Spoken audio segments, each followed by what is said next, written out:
Degree එක කෙලින්ම ආය ඔලුවට ඩවන්ලෝඩ් කරගන්න පුළුවන්. හැබැයි ඒ වුණාට මේක තාම කන්සෙප්ට් එකක් විදිහට තියෙන දෙයක්. ඔය නියුරලින්ක් ප්‍රොජෙක්ට් එක එහෙම තියෙන්නේ. මේකෙන් මේ වැඩේ වෙනවා. Like, what is education? Like, you're basically downloading data and algorithms into your brain. And it's actually amazingly bad in conventional education. හැබැයි උනාට මං කියන්නම් ඔයාට මේක වෙන්නේ නැති වෙන්න හේතු තුනක්. පළවෙනි දේ මේක අනිවාර්යෙන් ඩිජිටල් ටු ඇනලොග් කන්වර්ෂන් එකක් වෙනවා ඔයාගේ බ්‍රේන් එකට සිග්නල් යවනකොට. මේ සිග්නල් තාම කාටවත් හරියටම ඇකියුරේට් යවන්න බෑ. ඉතින් ඇකියුරේට් ගියත් ඔයාගේ බ්‍රේන් එකේ තියෙන ස්ටේටස් එක හරියටම තීරණය කරන්න බෑ. මොකද බ්‍රේන් එක කියන්නේ මාර ඉක්මනට වෙනස් වෙන තැනක්.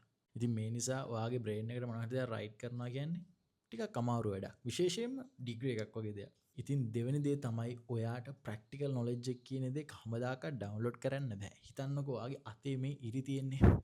මේ දේවල් හැදෙන්නේ ඔයා අත කොහොමද මූව් කරන්න කියන නිසා. ඉතින් ඩොක්ටර් කෙනෙක් වගේ ගත්තොත් එයාගේ හෑන්ඩ් මූව්මන්ට්ස් ඔයාට ඩවුන්ලෝඩ් කරන්න පුළුවන් දේවල් නෙමෙයි. ඒක ඔයා ප්‍රැක්ටිකලි අතේ තියෙන මසල්ස් ට්‍රේන් කරන්න ඕන දෙයක්. තුන්වෙනි දේ තමයි මේක ඇත්තටම සෑහෙන මුදලක් යන වැඩක්. මොකද තාම මේක යන්නේ R&D වල රිසර්ච් ඇන්ඩ් ඩෙවලොප්මන්ට් ස්ටේට් එකේ. මේක පබ්ලික්ලි රිලීස් වුණත් පළවෙනි රිලීස් වෙන එක සෑහෙන මුදලකට රිලීස් කරන්නේ. මොකද හේතුව මේක ගේම් චේන්ජින් දෙයක් නිසා. ඉතින් මං හිතන්නේ ඊට වඩා ලේසියෙන් අපිට මේ නොමෙරි ඉන්න පුළුවන් වෙයි මේකට වඩා. මගේ අයිඩියා එක. ඔයාගේ අයිඩියා එක අනිවාර්යෙන් කමෙන්ට් සෙක්ෂන් එකේ දාන්න. මගේ නම කුමාර් ජයරංග.